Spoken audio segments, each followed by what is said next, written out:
Radio Publique Africaine.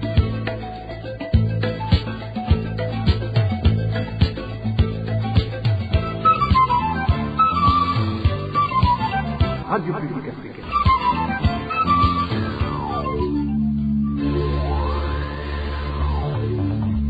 Ni umwanya w'amakuru mu Kirundi. Mukaba muyashyikirizwa na David Claude Mbananayo.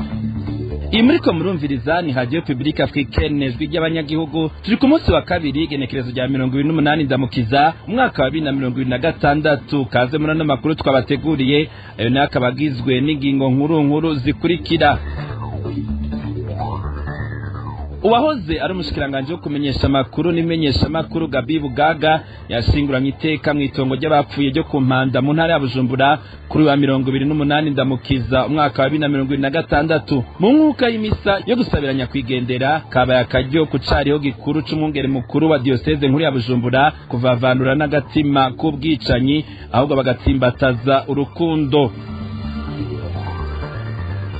Kuvubu urubanza rw'ahoze aramutswe ibitaro Kira Hospital rugiye gukurikiranwa n'inama nshingamateka y'igihugu ca Sweden nkuko biri mu rwandiko ruherutse gushirwa habona niyo nama nshingamateka rugashikirizwa ubujejwe imigenderanire y'ico gihugu n'amakungu. Iyo nama nshingamateka yanasavye uwo mutegetsi ku mutekano wa muganga Sahabo wokingirwa, muravyumva muri ano makuru. Nayo nkuko vyama ku misi yose ya kabiri igice ca kabiri c'ano makuru kizoba kigizwe n'ikiganiro ubahuka. Uyu munsi tukaza kurabira hamwe icaha kijanye no kunyuruza abantu mbere bakabugwa irengero, icaha camye gikoreshwa n'ubutegetsi butandukanye. Ana ariko nca ku masonga mu kanya turaja mw'idonido ry'ano makuru. Ndasubiye kubaramutsa nkuko nari mejeje kubibabwira mu ngingo nkuru kuri wa 28 Ndamukiza umwaka wa 2026 niho hashinguranye iteka uwahoze ari umushikiranganje wo kumenyesha makuru n'imenyesha makuru Gabi Bugaga mu itongo ry'abapfuye riri ku Mpanda mu gisagara ca Bujumbura mu gisabisho cyo guherekeza uwo muhisi cabereye muri Cathedrale Regina Mundi iri mu gisagara ca Bujumbura. Icariho gikuru c'umwungere mukuru wa diocese nkuru ya Bujumbura yamagariye abakirisu gusabira abo bose baciziziwe n'agatima k'ubwicanyi mu gihugu kugira ngo bavavanure nako kabi. Musenyeri Anatole Ruberinyange asaba kandi abarundi kurangwa n'urukundo rutuma atawushobora kwaka ubuzima uwundi. Kurikira Musenyeri Anatole Ruberinyange n'icariho gikuru c'umwungere mukuru wa diocese nkuru ya Bujumbura. Nyakwigendera umushikiranganje Gabi Bugaga agiye akiri muto, igihugu cari caramwizigiye kimushinga amabanga hambaye mu gihugu, no kuvuga ko hari ivyo bamugomwe ivyo yagera arangura vy'ukuramira abandi. Twumve yuko afise ivyo arengukanye imbere y'Imana, naho yarengutse giturumbuka atiteguye neza. Muri ivyo yarengukanye rwa rukundo rutanga ububasha budasanzwe bwo gukora neza muri vyose. Mwumve yuko abamushinze amabanga barubonye ubwo rukundo rwamubayemwo rukamuha ububasha. Dusaba Imana irurabe aje mu batoni b'Imana, maze ivyo vyaramugoye agatotsi yo yari afise. Dusaba Imana igahanagure umushikani mu bwami bwayo, ahimbagwa imyaka yose. Dusabire umuryango wiwe, dusabire n'abakiri mu bwicanyi, Imana ibahindure bave mu bwicanyi, bave mu kibi. Iki gisabisho turiko turagira dusaba ngo Imana idugo rukundo tubuze. Niko bakristo batanze imihoro nabo bahinduke, bareke gupima n'ubusa, bagire uburemere bw'urukundo muri bo, bahimbara Imana. Muze dusabire Burundi amahoro, ubwicanyi butuzwe mu gihugu. Twisabire kandi twese umwe wese ahageza yitwaze Yezu, yamarangwa n'ineza na ntaryo nkawe. Amen. Mu bategetsi bari bitabiriye ubwo rubanza hakaba harimwo umukuru w'igihugu Evariste Ndayishimiye, umushikiranganje wa mbere wa leta y'u Burundi n'abagize leta, umukuru w'inama nkenguzamateka n'abandi. Tubibutse ko ikiziga cyo muhisi Gabi Bugaga catowe kwa 16 Ndamukiza umwaka wa 2026 mu Kivoga muri zone Rubirizi mu gisagara ca Bujumbura. Leta y'u Burundi kabaci imenyesha ko yahoze ari umushikiranganje wo kumenyesha makuru n'imenyesha makuru yahitamwe n'isanganya. hagati aho rero umukuru w'igihugu Ndayishimiye yagenye abashikiranganji batatu kuri no 28 Ndamukiza uyu mwaka, harimwo uwasubiriye umuhisi Gabi Bugaga ariwe Eveline Butoyi, umushikiranganji ajejwe inyubako ibikoresho vya leta n'uburaro rusangi Engineer Egide Ninjimbere, hamwe n'umushikiranganji w'amagara y'abantu Muganga Fidele Nkezabahizi. Ano makuru tuyabandanize mu gisata c'imigenderanire. Inama nshinga amateka y'igihugu ca Suède yarayifashe ingingo yo gukurikiranira hafi ibijanye n'urubanza rwa muganga Sahabo Christophe. Nikete yandikiye mushikiranganje w'imigenderanire w'igihugu ca Suède kuri wa 24 Ndamukiza uyu mwaka, ubwo rwego rwamutegetse gukora ibishoboka byose ngo umutekano w'uyo Murundi afise ubwene gihugu bwa Suède ukingigwe bikwiye. Ibiri muri urwo rwandiko tubibaze Josiane Muzaneza. Muri iryo kete nimero 2025 akarongo gashinze 2026 tuburungu 248 rifise ijambo ry'umutwe rigira riti induguriye twamugina umunyagihugu wacu Sahabo Christophe afungiwe mu Burundi indugaye twamugina, rikaba ryarungikiye umushikiranganje Maria Malmer Stenengard ajejwe imigenderanire ya Suède n'ayandi makungu. Inama nshinga amateka ya Suède itangura yibutsa ingene amashirange mpuzamakungu nka Freedom House na Human Rights Watch badahengeshanya gutabaza bavuga ingene mu Burundi harangwa ubu intwaro y'igikenye, aho atabutungane butunganiriza bose buharangwa hadasizwe inyuma ihonyangwa ry'uburenganzira bw'ibanze kuri zina kirimwa muntu. Ubwo rwego rukaba rwanibukije umushikiranganje Maria Malmer Stenengard ko mu gihugu cigenza uko aho abantu baka uburenganzira bahabwa n'amategeko, muganga Christophe Sahabo asanzwe afise ubwene bw'igihugu ca Suède apfunzwe kuva muri Ndamukiza 2022 adashobora kuronka ubutungane bwigenga canke ngo avuzwe neza kandi akitswe n'amagara, na cyane cyane ko idosiye yiwe yagiye irarangwa n'amanyanga atari make. Ivyo byose bikaza bigaragaza ko ivy'amakungu yiyemeje mu gukingira hagati y'akazina muntu bitariko birashigwa mu ngiro mu Burundi. Akaba ari no muri iyo ntumbero abashinga amateka ba Suède bibukije leta yabo uruhara ntangere ifise mu gukingira abanyagihugu bayo nk'uko amasezerano y'i Geneva agenga ubuserukizi bw'ibihugu abitegekanya, banashimangira ko leta ya Suède itegerezwa gukingira abanyagihugu bayo bapfungiwe mu mahanga, na cyane cyane iyo ubuzima bwabo buri mu kaga. Ari naco gituma imbere yo gusozera urwo rwandiko umushinga amateka Ol Torel yaserukiye abandi yabajije umushikiranganje Maria Malmer Stenengard icategekanya gukora kugira ngo ubuzima bwa Christophe Sahabo bukingigwe mu maguru masha, yongere kandi anaronswe ubuvuzi bwose akeneye. Tubibutse ko umushikiranganje Maria Malmer Stenengard yahawe gushika kuwa 6 Rusamu no mwaka ngo azobe yamaze gutanga inyishu kuri ivyo vyose yabajijwe n'inama nshinga amateka. Arakoze Josiane Muzaneza. Mu gisata c'agateka kazina muntu naho abavuga ko umunyororo Christian Claude Butoyi agenda n'ingwara yo mu mutwe yarakwiye kurekugwa ngo n'abanyepolitike baba bari mu rukino rwabo. Inyishu yatanzwe na President Ndayishimiye abajije igituma uwo mugwayi atarekugwa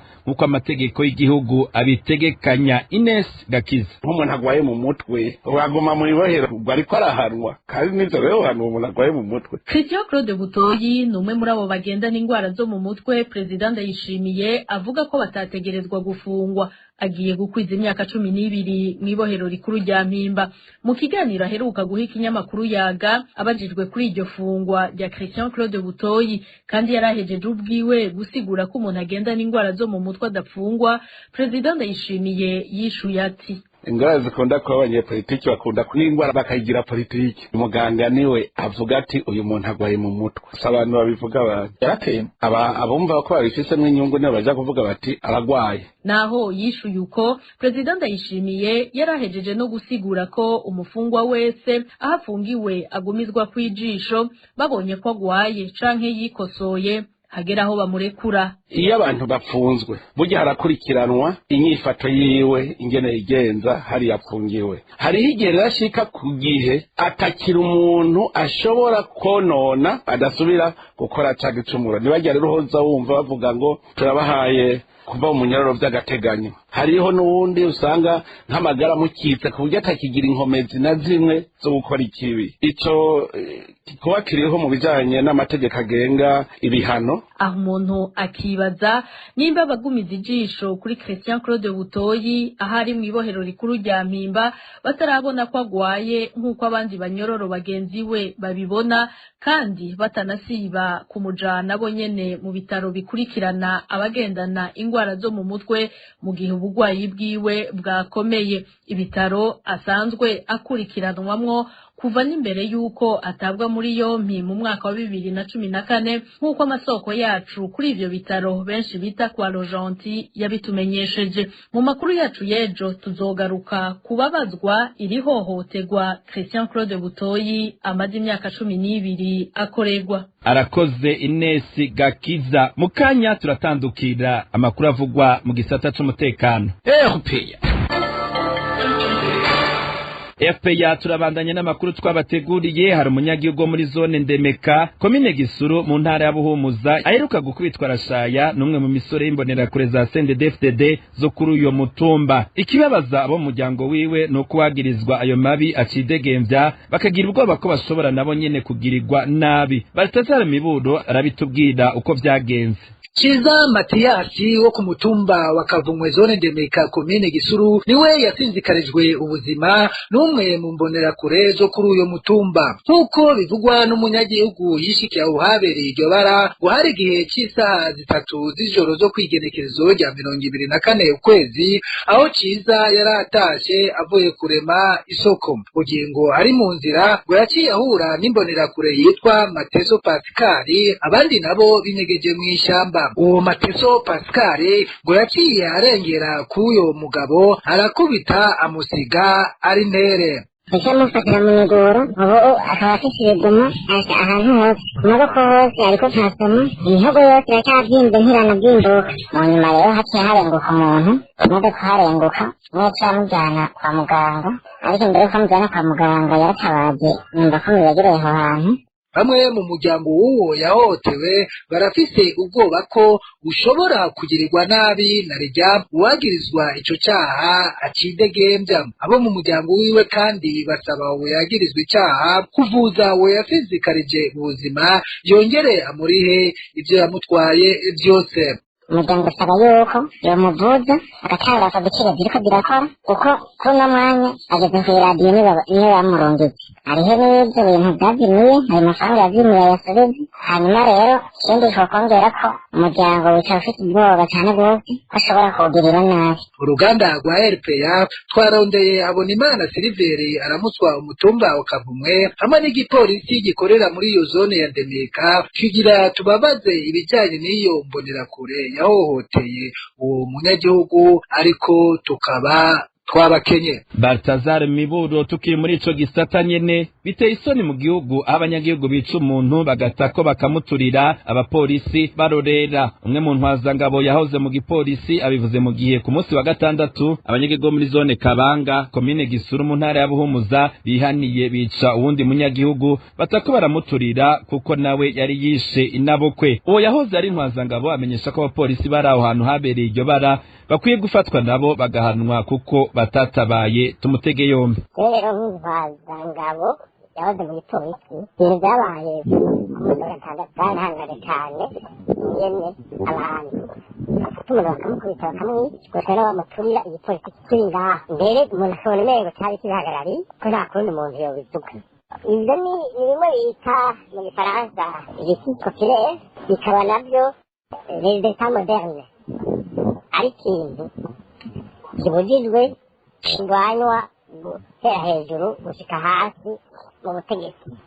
Ibyo bintu murazi kwibuka mu myaka yaheze byarabaye mu Burundi, birasa n'ibintu byaremewe bibaye generalize, birakwiye henshi aho abantu bagirizwa yuko bari bagafata bakicwa abantu barorera. Ibyo kandi rero bakaba ari ibintu biteza kurwanywa kubera umuntu yakosheje cyangwa abantu bakosheje icyaha icyo ari cyo cyose, abanyagihugu baramufata bakamushyikiriza igipolisi, igipolisi kigakora dosi kigaha dosi ikaja mu butungane rero muri parike, hanyuma gushika muri tribunal yonyene ariba yemerewe kwemeza icyo cyaha ku muntu agakatirwa ibyo ateza gukatirwa igihano. Rero birababaje kugira ngo igipolisi igihano habereye ibara hanyuma abantu bakora ibindi bara rya kabiri igipolisi kirorereye. Rero nibaza yuko kubera mu gipolisi atamahasa bamwe, ni ukuvuga nta bantu babiri babanganye ububasha, haba hariho umusefu niyo banganya grade hariho urutundi baravuga umutekano abitekanye. Rero nibaza yuko kugira ngo abasefu bari bahafite ubu bamaze gufatwa cyane bariko barabazwa kugira ngo bahanwe ibintu rero byo kurwanya cyane ndabona nk'ubu bigize amatora murazi ibyacu nyine bamayimera. mu masengesho mpuzamadini yatunganijwe n'umugambwe CNDD-FDD yabereye Igitega mu ndwi iheze, umukuru w'igihugu yamenyesheje ko vuba cyane atamukozi wa leta azosubira kwinjira na telefone ku kazi, ko bazohora bakoresha telefone zo mu biro gusa. Faustin Ndikumana arongoye Parsem abona ko iyo ngingo ishobora kwica vyinshi gusumba ivyo yokiza mu gihugu nk'Uburundi iramutse yubahirijwe. Kurikira Faustin Ndikumana arongoye ishirahamwe Parsem. Mujya icyo bita deontologie professionnelle, ivyo bisanzwe n'ibintu biri mu reglement deontologie y'abakozi, gutega inkuru kuri telefone kuva kera ahantu hose, izo nturamu z'ikintu rero kije mengo ikintu gitangaza tunareka n'ibintu vy'umuntu yoshobora no kwibaza kubya niyo telefone umwanya umwe ashaka kuba nikirafatira n'ibintu by'akazi, kuko nabo bashikiranganye batubwira ati amatelefone yabo telefone ngenwa n'abayahereze abanyagihugu bashobora kuza baravugana igihe bifuza bakeneye batura ntuze ingorane. Ikindi naco umuntu ashobora kwibaza, ireka abakozi ba leta none gano ko n'umukuru w'igihugu uri umukozi wa leta n'abashikiranganje nabo mba ngo n'abagenero abo badelegiteri general abo directeur n'ubuse n'abakozi ba leta. Izo hisi yanyu bishobora kuza igafata abakozi bato ba leta, abandi bire mu mabiro makuru bakabareba kuko bariko barakora. Usanga kimwe kiza gifata abato ikindi abandi nimwe ntaco kibarabako. Aho muri za protocol hose n'ibiki amatelefone bazavuga bati harabazemwe n'abatazemewe cyane uravye imyuga abasirikare n'abakozi ba leta, abapolisi bari umutekano muri za bose n'abakozi ba leta, abamenyesha amakuru za RTNB n'abakozi ba leta, amaze kurondera inkuru kugira abarimu abakozi abo mu buganga ariko barafasha cyane ibijyanye cyane iki abo bose n'abakozi ba leta. Cyari ikintu kibazo uravye neza igwani yambaye ntuzi haro icyo bita occupation réelle, abakozi ba leta turavye nyene baronka akazi ku bwinshi bamwe batagishoboye abahawe kubera politike kubera ngo bashimishe kubera iby'imiganwa yacu, ubonye bari ku kazi bafite imirimo bajejwe gukora bafite usanga bamwe nyene bifite badafite n'icyo bakoresha. Makuru ajanye n'imibano naho abanyagihugu muri quartier Musave mu gisagara ca Kayanza mu ntara ya Butanyerera barateye impungenge n'ibihomoka biturutse ku kubomagurika kw'isi bigeramiye amazu yabo, bakavuga ko amwe mu mazu ahegereye yasenyutse abandi baromoka baja kuba ahandi. Basaba muri kino gihe abajejwe intwaro kugira ico bakoze kugira aho hantu n'ahandi hameze uko hakingigwe. Ido nido na Hervé Niyuhiri. Aho hantu hateye impungenge abanyagihugu kwera imanga biharangwa ni mu gacimbiri wiraro muri quartier ya Musave mu gisagara ca Kayanza, kuva ku ikaburimbi ku biro by'ibanki Interbank uja ahari ivyo bimanga wagenda kilometero n'igice, uhashitse hirya no hino yavyo hakikuje amazu abamwo abantu hamwe n'ibisigarira vy'inzu zamaze gusenyuka. Bamwe mu banyagihugu bahaba baganiriye na RPA bavuga ko ivyo bimanga vyagiye biraguka kubera amazi menshi ava mu mihana yo muri iyo quartier yose yisukayo. Amabarabara namwe mu mazu ngaho yaramaze kubomoka biturutse ku kubomagurika kw'isi. Abatashoboye gutabomoke baje kuba handi, abasigaye bavuga ko badafise ahandi ho kuja kubera impungenge z'abanyagihugu bagiye baragira ku gutinya ko hashobora guteza amasanganya canke bigahitana ubuzima bwabo. Ishirahamwe Obuha rijejwe ivy'inyubako geragerageje kuhatunganya, ku ruhande rumwe ruhashira amabuye ariko ivyo bikorwa byahavuye bihagarara kubera uburyo buke. Abo banyagihugu bakavuga ko umwanya n'umwanya hashobora kubomoka ahari harakozwe. Ivyo biruko mu gihe hari kandi impungenge ku mwonga wimburutse cyane uraho bita Bwandimari. Abahata cyane bavuye muri zone Muruta basaba ko utunganywa neza kuko habandanya himburuka ibishobora guteza amasanganya. Abajejwe intwaro basabwa kuraba icokogwa kugira aho hantu hose hakingirwe. Uruganda rwa RPA rwarondeye kuri telefone yiyo ngendanwa Ndabumviye Nestor arongoye umutumba Musave kugira gica yivuze ko ariko akaba atashoboye gutwitaba. Arakoze Hervé Niyuhide. Mukanya turatandukiye igice ca kabiri cano makuru. RPA mu kiganiro bahuka cyo kuri uyu wa kabiri tuza kurabira hamwe icaha cyo kunyuruza abantu bakabugwa irengero n'ibijanye naco icaha cagiye gikoreshwa n'amareta atandukanye mu Burundi gushika uyu munsi icaha kimaze imyaka 11 gisubire gukoreshwa cyane cyane kugira leta ya CNDD-FDD inumye abatavuga rumwe nayo. Ikiganiro bahuka twagiteguriwe na Dinye Karondo. Ubahuka imyaka 11 iraheze hatangwa imyerekano yo kwiyamiriza ikingo ca gatatu ca Perezida Petero Nkurunziza hakurikiye imvururu hakorwa amabi menshi harimo kunyuruza abantu bakabugwa irengero. Ikigwanisho gikoreshwa kugira banumye abantu cyane cyane abatavuga rumwe na leta. Icaha atari ubwa mbere gikozwe mu Burundi cakozwe na kera abantu baburiramwo ababo kuva mu mwaka w'igihumbi kimwe n'amajana 1972 gushika uyu munsi. Imiryango yabo iracyashaka kumenya ukuri no kuronswa ubutungane. Mu gihe hari umuntu anyurujwe abantu babona ni giki umuryango wiwe wo kwihutira gukora.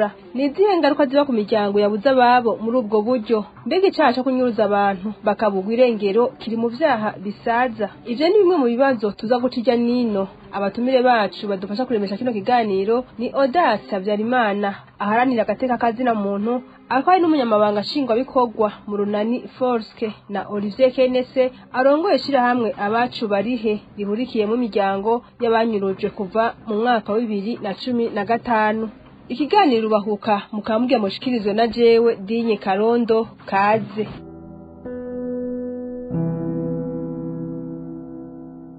Ndasubiye kubaramutsa nyuma y'ubwicanyi bwabaye mu mwaka w'igihumbi kimwe n'amajana 1972 hariho abantu banyurujwe bagenda mazima yongo. Inyuma yaho ico caha casubire kwibonekeza cane mu mwaka wa 2015 igihe hatanguye imyerekano yo kwiyamiriza ikiringo ca gatatu ca Perezida Petero Nkurunziza. Olivier Kenese amenyesha ko iyo hari umuntu anyurujwe agatabarizwa kare ubuzima burarokoka, imiryango yoshira ubwoba igatabariza ababo.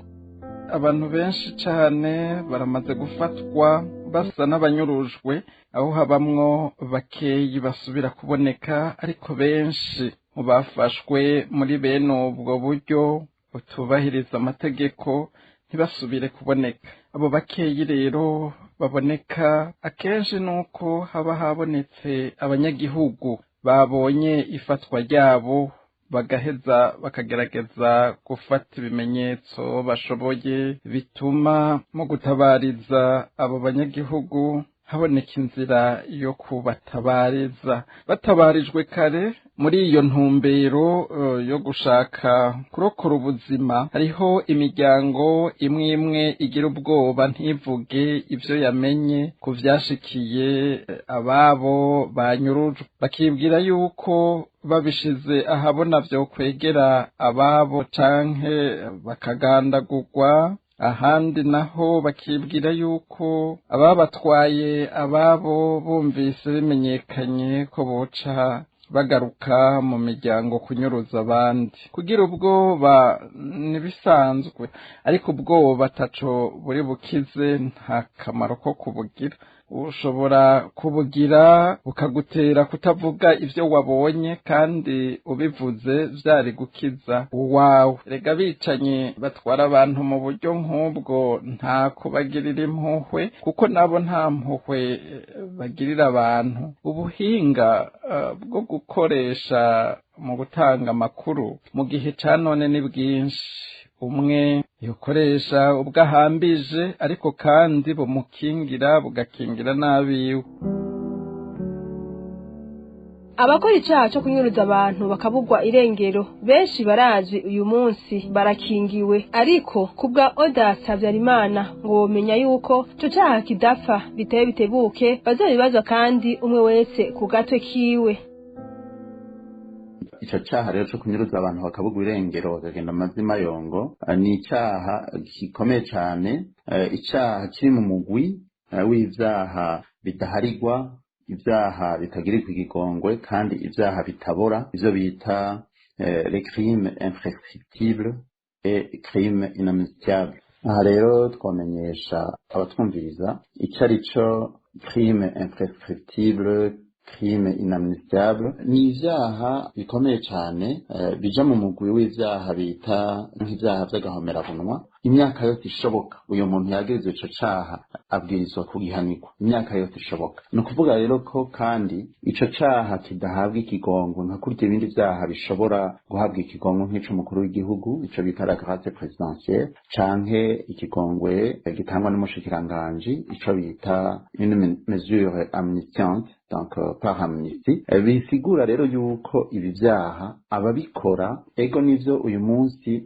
babikora bakingwe n'ubutegetsi buba buhari, ariko bamenya ko bitebe bitebuke bazobibazwa umwe wese kandi ku gatwe kiwe. Iki naco twogishimikirako cane twogishimangira umwe wese ku gatwe kiwe, kuko ababuze uyu munsi bari mu gahinda, baratotezwa, baraturubikwa, ariko nabo nyene bomenya yuko bazoteba bakaronka ukuri kuzomenyekana, hanyuma ubutungane bubatunganiriza. Ikindi twamenyesha nuko abenshi bazwi mu vyegeranyo bitandukanye kogwa kuri aya mabi biruzuye, kimwe gusa bakora kandi bakingiwe n'ubutungane. Tukavuga tuti rero aba bacamanza bari mu masentare, aya masentare nayo ari mu kwaha k'ubutegetsi, bomenya ko bitazokwamuku naho umengo ntaco bariko barabibazwa ko uyu munsi nabo bazobibazwa, hanyuma ababuze batunganirizwe intahe n'ijambo vyiganze mu gihugu. Vumera nakari ibiganiro vyawe biyaga ry'abanyagihugu bagona.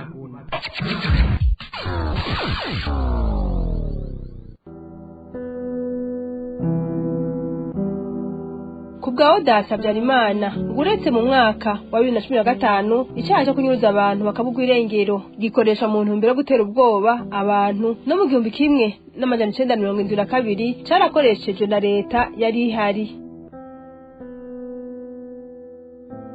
kandi kikagaragaza yuko atari n'icyaha gikozwe ubu gusa no mu myaka y'igihumbi amajana 1972 cyakoreshejwe nk'igikoresho cyo kunumisha abantu batavuga rumwe na leta cyangwa badasanga ivyiyumviro na leta ibihari. Iki cyaha rero nk'uko twari tubivuze twavuga tuti bitebe bitebuke ukuri kuzomenyekana, ababuze ababo bazomenya iherezo ry'ababo, mbere bamenye n'ababahekuye.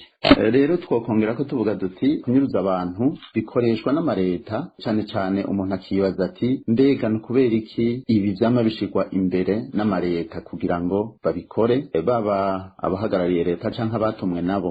Mu vy'ukuri kunyuruza abantu bifite intumbero yo kunumisha abantu nk'uko twabivuze, kubazivya canke kunigira mu menshi ivyumviro vyabo batabisangiye, na cane cane bigakorwa mu ntumbero yo gutera ubwoba canke ego gutera ubwoba ababa basizwe n'abo bantu bagiye muri ubwo buryo bwo kunyuruzwa. Rero ikintu ca mbere kibi nuko ibi biba biriko birakorwa taco bifasha leta, atari kuyiteza urubwa, atari kuyimaramaza, kuko nta leta yogira ijambo mu makungu kandi bigaragara yuko vy'ukuri iriko ihohotera abanyagihugu bayo. Rero kunyuruza abantu nta na kimwe bifasha leta kiretse kuyihombesha, bizana ubwoba mu banyagihugu, abandi bakama mu ruhagarara, abandi bagata bakomoka bagahunga igihugu n'ibindi n'ibindi.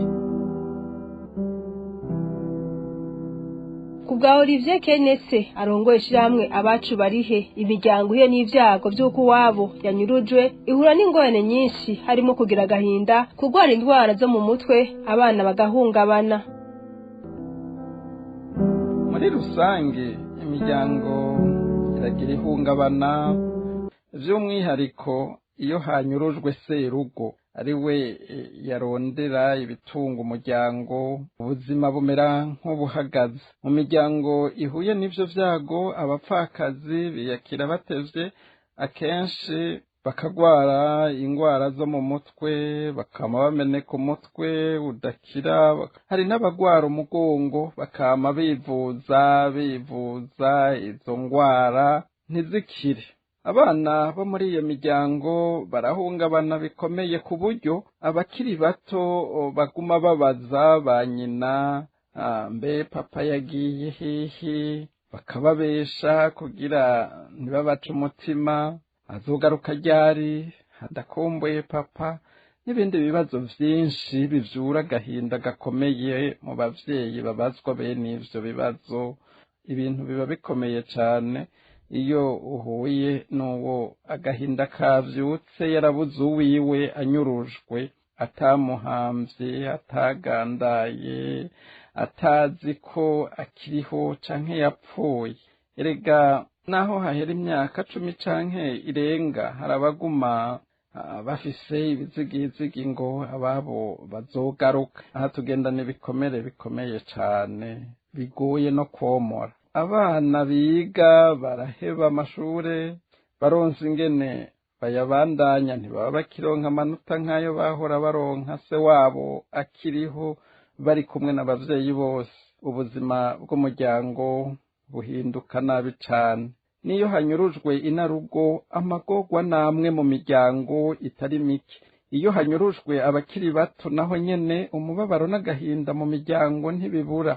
Usanga ababuze bariko bidoga bavuga ivyakazoza kabanyurujwe, ico bokwimariye, ico bomariye imiryango n'igihugu n'ibindi. Intambamyi imiryango ikunda kugira iyo igerageje gukurikirana uwabo ngo bamenye ukuri kw'ivyabaye, ababakoreye ikibi co kubatwara abantu babimenye barabatera ubwoba.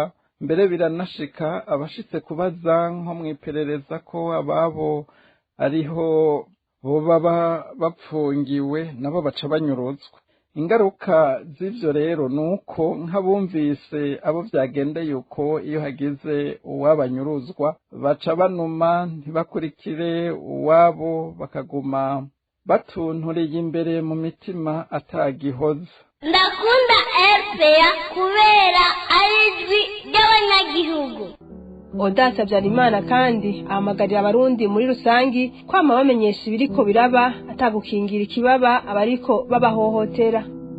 Rero baba barundi baba abacamanza canke abagize leta bamenya ko iki cari cagahomeramunwa kibwirizwa kugwanywa kandi kikagwanywa bivuye inyuma. Ico twotekerera rero abariko baratwumviriza cane cane imiryango iriko ica muri ibi bihe bidasanzwe vyo kubura ababo, eka mbere n'abarundi bose muri rusangi, twobahanura kwama barikanuye hanyuma bakaheza bakamenyesha ivyo vyose biriko biraba, haba mu kunyuruzwa canke mu gutoteza abanyagihugu, kuko bamenya yuko ejo hazonyuruzwa uwundi nk'uko uba yanyurujwe uyu munsi vyabaye. Bivuga ngo nta gukingira ikibaba abo baba bariko barabahohotera, kuko kunuma kubihora sivyo bituma bica bihagarara. Ikindi twavuga nuko boheza bakabandanya ababitanguye kwitwara. Ego nivyo hari wovuga ati yariwe n'inzoka none yitwaye kwisato, mugabo ntibivuga ngo kureka kwitwara nivyo bizotuma ubutungane buca buboneka canke ayo mabi ahagarara. Olivier Kenese atera kamo barundi bariko baca mu bihe byo kubura babo batwawe muri ubwo buryo kudaheranwa n'agahinda kugira ntihagire ibindi vyononekara. Abarundi bariko bahura n'ivyago vyo kunyururizwa babo bwa mbere nobaremesha ndababwira ati ntibahumure, barye umutima menyo, bihangane mu bihe bitoroshe barimwo kugira bibafashe kwinanata bashobore kuronka intege zibafasha kubandanya biyungunganya barondera ikibatunga, kuko baheranywe n'agahinda hari n'ibindi vyinshi bishobora kononekara. Ubwa kabiri ndabasaba kudaheberana ababo ngo bagende gutyo, bacengetere buhoro buhoro, barondera amakuru y'abatwaye ababo, bishobotse bamenye amazina yabo n'ibindi bimenyetso bishobora gufasha ubutungane kuzomenya ukuri ku babo buhane ababikoze. Uyu munsi naho ubutungane mu Burundi bumeze uko bumeze, ndemera ntashidikanya ko umunsi umwe inzira zizofunguka abarundi tukaronka ubutungane nyabutungane, abakoze ivyaha bukabahana budacaguye, harimwo abirirwa baratunyururiza abantu bagaheza bagashira agati mu ryinyo ngo birarangiye. Kugira akabi kabishe ko kuzimanganya ubuzima gahagarare, abarundi bose muri rusangi ndabasaba kubanza kuzirikana agaciro ubwabo bafise k'umuntu. Ndabatera kamo ko kutaba sindabibazwa mu bihe banyuruje umuntu, nibashigikirane bafashanye n'ababuze kurondeza no gutanga amakuru. Ushoboye kurokoka arokoke, uwo bidakunze nawe hamenyekane amakuru y'ivyamushikiye, ibimenyetso bikwiye kandi bibikwe ahadata bizofasha ubutungane ntihagire umurundi ararama ngo jewe si jewe natwawe wanje ndabahanura kumenya ko zirisha mu kike ziraririye mpamvu abashikirwa n'ivyo vyago ntibaba babiteguye babona bibashikira ubwo rero bibandanije n'abandi bashobora gushikira Nino ngaha duce dusozera ikiganiro bahuka cyo kuri uyu wa 28 Ndamukiza umwaka wa 2026. Ndashimiye cyane batumire ku vyumviro bashikirije. Ndashimiye namwe mwese mwabiteza abiri. Kuri mikro mwari kumwe na Dinye Karondo mugira amahoro iwanyu naho ubutaha. Ubahuka.